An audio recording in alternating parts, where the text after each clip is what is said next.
ಅಯ್ಯೋ ನನಗೆ ಮೋಸ ಮಾಡಿಬಿಟ್ರು, ಅಯ್ಯೋ ನಾನು ಮೋಸ ಹೋದೆ ಅಂತ ಕೊರಗ್ತಾ ಇದ್ದೀರಾ? ಮೋಸ ಯಾಕೆ ಹೋದ್ರಿ? ಒಬ್ರನ್ನ ಕುರುಡಾಗಿ ನಂಬಿದ್ದಕ್ಕೆ ಮೋಸ ಹೋದ್ರಿ. ಎಲ್ಲಿವರೆಗೂ ಮೋಸ ಹೋಗೋರು ಇರ್ತಾರೋ ಅಲ್ಲಿವರೆಗೂ ಮೋಸ ಮಾಡೋರು ಇದ್ದೇ ಇರ್ತಾರೆ. ಮೋಸ ಮಾಡೋರು ತುಂಬಾ ದೂರದವರು ಅಂತ ಅಲ್ಲ, ತುಂಬಾ ಹತ್ತಿರದವರು ನಮ್ಗೆ ಮೋಸ ಮಾಡ್ತಾರೆ. ಒಂದೊಂದ್ಸಲ ತುಂಬಾ ಬೇಕಾದವರು ಮೋಸ ಮಾಡ್ತಾರೆ. ನಮ್ಮವರು ನಮಗ್ ಗೊತ್ತಿರೋರು ಯಾವತ್ತೂ ಮೋಸ ಮಾಡಲ್ಲ ಅನ್ನೋ ನಂಬಿಕೆನೇ ಮೋಸ ಹೋಗಕ್ಕೆ ಮೂಲ ಕಾರಣ. ನಿಮ್ಮ ಜೊತೆ ತುಂಬಾ ಒಳ್ಳೆಯವರಾಗಿ ಇರ್ತಾರೆ, ಆದ್ರೆ ನಿಮ್ಮ ಬಗ್ಗೆ ಹೊಟ್ಟೆ ಕಿಚ್ಚು ದ್ವೇಷ ಎಲ್ಲ ಇರುತ್ತೆ. ಅದ್ರ ಬಗ್ಗೆ ನಿಮ್ಗೆ ಒಂಚೂರು ಸುಳಿವೇ ಸಿಗಲ್ಲ. ಹತ್ತಿರದಲ್ಲಿ ಇದ್ಕೊಂಡೆ ಪಕ್ಕದಲ್ಲಿ ಇದ್ಕೊಂಡೆ ನಿಮ್ಮ ಬಗ್ಗೆ ಕೆಟ್ಟದಾಗಿ ಯೋಚನೆ ಮಾಡ್ತಾ ಇರ್ತಾರೆ, ನಿಮ್ ಬಗ್ಗೆ ಹೊಟ್ಟೆ ಕಿಚ್ಚು ಪಡ್ತಾ ಇರ್ತಾರೆ. ನಾವು ಯಾರನ್ನಾದ್ರೂ ನಂಬೇಕಾದ್ರೆ ಅವ್ರು ಎಂಥವ್ರು ಅಂತ ತಿಳಿದುಕೊಂಡು ನಂಬಬೇಕು. ಒಂದೊಂದ್ಸಲ ಅವ್ರ ಮನಸ್ಸಿನ ಒಳಗೆ ಏನಿರುತ್ತೆ ಅನ್ನೋದು ನಮ್ಗೆ ಗೊತ್ತೇ ಆಗಲ್ಲ. ಆದ್ರೂ ಒಂದು ಸಲ ಸೂಕ್ಷ್ಮವಾಗಿ ಗಮನಿಸಿದಾಗ ಅವ್ರಿಗೆ ನಿಮ್ಮ ಬಗ್ಗೆ ಇರೋ ಭಾವನೆಗಳು ಅರ್ಥ ಆಗುತ್ತೆ. ಒಂದೊಂದ್ಸಲ ನಾವು ಬೇರೆಯವ್ರನ್ನ ನಮ್ಮ ತಲೆ ಮೇಲೆ ಹೊತ್ಕೊಂಡೇ ಮೆರೆಸ್ತಾ ಇರ್ತೀವಿ, ಆದ್ರೆ ಅವ್ರಿಗೆ ನಮ್ಮ ಬಗ್ಗೆ ಸ್ವಲ್ಪನೂ ಕಾಳಜಿ ಇರೋದೇ ಇಲ್ಲ. ನಾವು ಬೇರೆಯವ್ರ ಬಗ್ಗೆ ತುಂಬಾನೇ ಕಾಳಜಿ ತಗೊಳ್ತಾ ಇರ್ತೀವಿ, ಆದ್ರೆ ನಮ್ಮ ಬಗ್ಗೆ ಅವರು ಅಷ್ಟೇ ಕಾಳಜಿ ತಗೊಳ್ತಾ ಇರ್ತಾರ? ಅದು ಗೊತ್ತಾಗೋದೇ ಇಲ್ಲ. ನೀವು ಇಟ್ಟ ವಿಶ್ವಾಸಕ್ಕೆ ಅವರು ಯೋಗ್ಯರ ಅಂತ ಕಂಡುಕೊಳ್ಳೋದಕ್ಕೆ ಮೊದ್ಲೇನೆ ನೀವು ಅವರಿಗೆ ಸೋತು ಬಿಟ್ಟಿರ್ತೀರ. ಏನೋ ಒಂದು ಆಕರ್ಷಣೆ, ಏನೋ ಒಂದು ನಂಬಿಕೆ ನಿಮ್ಮನ್ನ ಅವರಲ್ಲಿ ನಂಬಿಕೆ ಇಡೋ ತರ ಮಾಡ್ಬಿಡುತ್ತೆ. ಕೆಲವೊಂದು ಬಾರಿ ನೀವು ಬೇರೆಯವರ ಮುಖಾನೇ ನೋಡಿರಲ್ಲ ಅಂತವ್ರ ಹತ್ರನೂ ಮೋಸ ಹೋಗ್ತೀರಾ. ಯಾವ್ದೋ ಒಂದು ಅಡ್ವರ್ಟೈಸ್ ಅಲ್ಲಿ ತೋರ್ಸಿದ್ರು ಅಂತ ನೀವು ಅವರನ್ನ ನಂಬಿಡ್ತೀರಾ. ಒಂದೊಂದ್ಸಲ ಗೊತ್ತಿರೋರೇ ಎಷ್ಟು ಮೋಸ ಮಾಡ್ತಾರೆ. ಆ ತರ ಇದ್ದಾಗ ಇನ್ನು ಗೊತ್ತಿಲ್ಲದೆ ಇರೋರ್ನ ಹೇಗ್ ನಂಬ್ತೀರಾ? ಎಲ್ಲೋ ಒಂದು ಅಡ್ವರ್ಟೈಸ್ ಅಲ್ಲಿ ನೋಡ್ಕೊಂಡು ಒಂದು ಹುಡುಗಿನ ಇಲ್ಲ ಒಂದು ಹುಡುಗನ್ನ ಇಷ್ಟಪಡ್ತೀರಾ, ಮದ್ವೆ ಆಗೋ ಸ್ಟೇಜ್ಗೂ ಹೋಗಿರ್ತೀರಾ, ಆದ್ರೆ ಆಮೇಲೆ ಗೊತ್ತಾಗತ್ತೆ ಅವರು ನಿಮ್ಗೆ ಮೋಸ ಮಾಡ್ತಾ ಇದ್ದಾರೆ ಅಂತ. ಒಂದು ಗಾದೆ ಇದೆಯಲ್ಲ, ಗೊತ್ತಿಲ್ಲದೆ ಇರೋ ದೇವರಿಗಿಂತ ಗೊತ್ತಿರೋ ದೆವ್ವನೇ ವಾಸಿ ಅಂತ. ಇದು ಒಂದು ರೀತಿ ಸತ್ಯ ಅಲ್ವಾ?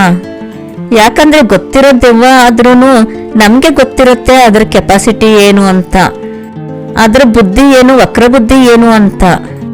ಆದ್ರೆ ಗೊತ್ತಿಲ್ಲದೆ ಇರೋ ದೇವ್ರ ಬಗ್ಗೆ ಏನೂ ಗೊತ್ತಿರಲ್ಲ. ಅದು ಒಳ್ಳೇದೇ ಆಗಿರ್ಬೋದು ಇಲ್ಲ ಕೆಟ್ಟದ್ದೇ ಆಗಿರ್ಬೋದು. ನಾವು ಕುರುಡಾಗಿ ಅದು ಒಳ್ಳೆ ದೇವ್ರೇ ಅಂತ ಅನ್ಕೊಂಡ್ಬಿಡ್ತೀವಿ. ಮೋಸ ಹೋಗಕ್ಕೆ ಇದೇ ಮೂಲ ಕಾರಣ.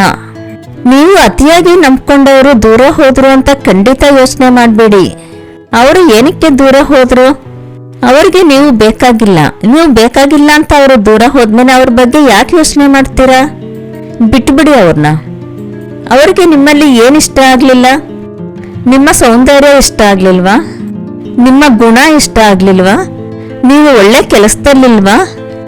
ನಿಮ್ಮ ಜಾತಿ ಇಷ್ಟ ಆಗ್ಲಿಲ್ವಾ? ನಿಮ್ಮ ತಂದೆ ತಾಯಿ ಬಂಧುಗಳು ಇಷ್ಟ ಆಗ್ಲಿಲ್ವಾ? ಇದೆಲ್ಲ ಅವರು ನಿಮ್ಮನ್ನ ಇಷ್ಟಪಡೋದಕ್ ಮೊದಲು ಯೋಚನೆ ಮಾಡಿರ್ಲಿಲ್ವಾ? ಎಲ್ಲ ಗೊತ್ತಿದ್ಕೊಂಡೇ ನಿಮ್ಮನ್ನ ಇಷ್ಟಪಟ್ರಲ್ವಾ? ಆ ತರ ಎಲ್ಲ ಇಷ್ಟ ಆದ್ಮೇಲೆ ಇವಾಗ ಯಾಕೆ ದೂರ ಹೋದ್ರು?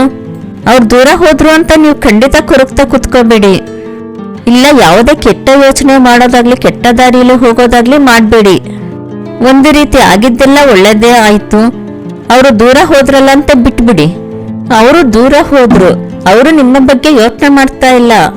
ಆ ತರ ಇದ್ದಾಗ ನೀವ್ಯಾಕೆ ಅವ್ರ ಬಗ್ಗೆ ಯೋಚನೆ ಮಾಡಿ ಮನಸ್ಸನ್ನ ಹಾಳು ಮಾಡ್ಕೊಳ್ತೀರಾ? ಯಾರೋ ಒಬ್ರಿಂದ ಮೋಸ ಹೋಗಕ್ಕೆ ಕಾರಣ ನೀವು ಅವ್ರನ್ನ ನಂಬ್ಬಿಟ್ರಿ. ಯಾರೋ ಒಬ್ರು ಬರ್ತಾರೆ, ಯಾರೋ ಒಬ್ರು ನಿಮ್ಮ ಹತ್ರ ಸ್ನೇಹ ಬಯಸ್ತಾರೆ ಅಂದ್ರೆ ಮೊದಲು ನೀವು ಅವರು ಏನನ್ನ ನಿಮ್ಮಿಂದ ಬಯಸ್ತಾ ಇದ್ದಾರೆ ಅನ್ನೋದನ್ನ ತಿಳ್ಕೊಳ್ಳಿ. ಮುಖ್ಯವಾಗಿ ಅವರು ನಿಮ್ಮ ಹಣಕಾಸು ವ್ಯವಹಾರನ ತಿಳ್ಕೊಳ್ತಾ ಇದಾರ ಅನ್ನೋದನ್ನ ತಿಳ್ಕೊಳ್ಳಿ. ನಿಮ್ಮ ಸಂಬಳದ ಬಗ್ಗೆ ವಿಚಾರಿಸ್ತಾ ಇದಾರ ಯೋಚನೆ ಮಾಡಿ. ನಿಮಗೆ ಮನೆ ಮಠ ಹೊಲ ಗದ್ದೆ ತೋಟ ಏನಾದ್ರೂ ಇದೆಯಾ ಅಂತ ಕೇಳ್ತಾ ಇದಾರ ಅಂತ ತಿಳ್ಕೊಳ್ಳಿ. ನಿಮ್ಮ ತಂದೆ ತಾಯಿ ಎಷ್ಟು ಆಸ್ತಿ ಮಾಡಿಟ್ಟಿದಾರ ಅಂತ ಕೇಳ್ತಾ ಇದಾರ ನೋಡಿ. ಅವರ ಉದ್ದೇಶ ನಿಮ್ಮ ಆಸ್ತಿಯನ್ನು ಲಪಟಾಯಿಸೋದೇ ಆಗಿದ್ರೆ ಮೊದಲು ಅವರಿಂದ ದೂರ ಆಗಿ.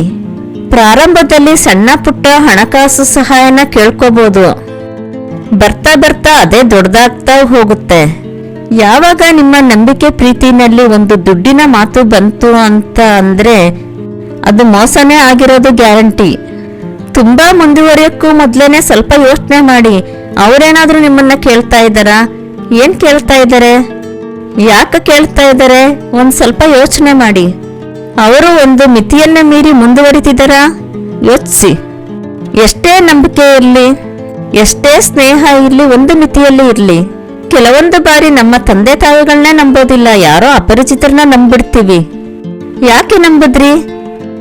ಅವರ ಜೇನಿನಂತ ಮಾತಲ್ಲೇ ಮೋಡಿ ಹಾಕೋ ಜನಗಳು. ಅವರ ಮೋಡಿಗೆ ಖಂಡಿತ ಒಳಗಾಗ್ಬೇಡಿ. ಒಬ್ಬರನ್ನ ನಂಬಕ್ಕೆ ಮೊದಲು ಅವರ ಬಂಧುಗಳು ಯಾರು, ಅವರ ಸ್ನೇಹಿತರು ಯಾರು, ಒಬ್ಬ ಮನುಷ್ಯ ಎಂಥವನು ಅಂತ ಗೊತ್ತಾಗ್ಬೇಕಾದ್ರೆ ಅವರ ಫ್ರೆಂಡ್ಸು ಎಂಥವ್ರು ಅಂತ ತಿಳ್ಕೊಂಡ್ರೆ ಸಾಕು. ಅವ್ರ ಫ್ರೆಂಡ್ಸ್ ಥರನೇ ಅವರು ಇರ್ತಾರೆ. ಇತ್ತೀಚೆಗೆ ಫೇಸ್ಬುಕ್ಕಲ್ಲಿ ಫ್ರೆಂಡ್ ಆದ, ಇನ್ಸ್ಟಾಗ್ರಾಮಲ್ಲಿ ಫ್ರೆಂಡ್ ಆದ ಅಂತ ಮೋಸ ಹೋಗೋರೇ ಜಾಸ್ತಿ.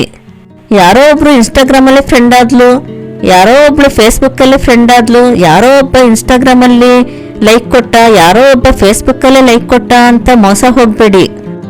ಅದು ಗೊತ್ತಿಲ್ಲದೆ ಇರೋ ದೇವರೇ ಆಗಿರ್ಬೋದು, ಇಲ್ಲ ಗೊತ್ತಿಲ್ಲದೆ ಇರೋ ದೆವ್ವನೇ ಆಗಿರ್ಬೋದು, ಯಾರಿಗ್ ಗೊತ್ತು? ಹಾಗಂತ ಅದು ಗೊತ್ತಿಲ್ಲದೆ ಇರೋ ದೇವರು ಅಂತ ಕಲ್ಪನೆ ಮಾಡ್ಕೋಬೇಡಿ. ಅದು ದೆವ್ವವಾಗಿ ನಿಮ್ಮನ್ನ ಕಾಡುತ್ತೆ. ಯಾರೋ ಒಬ್ರು ಫ್ರೆಂಡ್ ಆದ್ರು, ಮೊದಲು ಅವರು ಏನ್ ಡಿಮ್ಯಾಂಡ್ ಮಾಡ್ತಾರೆ, ಆ ಡಿಮ್ಯಾಂಡ್ ಯಾಕೆ ಮಾಡಿದ್ರು, ಅದರಿಂದ ಅವ್ರಿಗೇನು ಉಪಯೋಗ ಅಂತ ಫಸ್ಟ್ ಯೋಚನೆ ಮಾಡಿ. ಸಂಪೂರ್ಣವಾಗಿ ಮೋಸ ಹೋಗಕ್ಕೆ ಮೊದಲನೇ ಮೆಟ್ಟಿಲಲ್ಲೇ ತಿಳ್ಕೊಂಬಿಡಿ, ಆ ಮೆಟ್ಲು ಸರಿ ಇಲ್ಲ ಅಂತ. ನೀವು ಹತ್ತಾ ಇರೋ ಮೊದಲನೇ ಮೆಟ್ಲೇ ಸರಿ ಇಲ್ಲ. ಸರಿ ಇಲ್ಲದೆ ಇರೋ ಮೆಟ್ಲುಗಳನ್ನ ಯಾಕೆ ಹತ್ಕೊಂಡು ಹೋಗ್ತೀರಾ? ಅಲ್ಲೇ ಕೆಳಗಿಳದ್ ಬಿಡಿ. ಮೋಸ ಹೋದ್ರಾ, ಅವ್ರು ಮೋಸ ಮಾಡಿದ್ರಾ, ಅವ್ರು ಬಿಟ್ಟೋಗ್ಲಿ ಬಿಡಿ. ಅದ್ರ ಬಗ್ಗೆ ನೀವು ಯೋಚನೆ ಮಾಡ್ತಾ ಕುತ್ಕೋಬೇಡಿ. ಭವಿಷ್ಯ ಇನ್ನ ತುಂಬಾ ಇರುತ್ತೆ. ನಿಮ್ಮ ಭವಿಷ್ಯ, ನಿಮ್ಮ ತಂದೆ ತಾಯಿಗಳ ಭವಿಷ್ಯ, ಅಥವಾ ನಿಮ್ಮ ಗಂಡ ಹೆಂಡತಿ, ಅಥವಾ ನಿಮ್ಮ ಮಕ್ಕಳು, ಅವ್ರ ಬಗ್ಗೆ ಯೋಚನೆ ಮಾಡಿ. ಏನು ಬೇಡವಾ, ನಿಮ್ಮ ಬಗ್ಗೆನೇ ಯೋಚನೆ ಮಾಡಿ. ಕೊರಗೋದನ್ನ ಬಿಟ್ಟು ಮುಂದೆ ಆಗೋದನ್ನ ನೋಡಿ. ಜೀವನ ಸಾಕಷ್ಟು ಇರುತ್ತೆ. ನಿಮ್ಮ ಬದುಕಲ್ಲಿ ಒಂದು ಬೆಳಕು ಬರುತ್ತೆ. ಎಲ್ಲರಿಗೂ ಶುಭವಾಗಲಿ.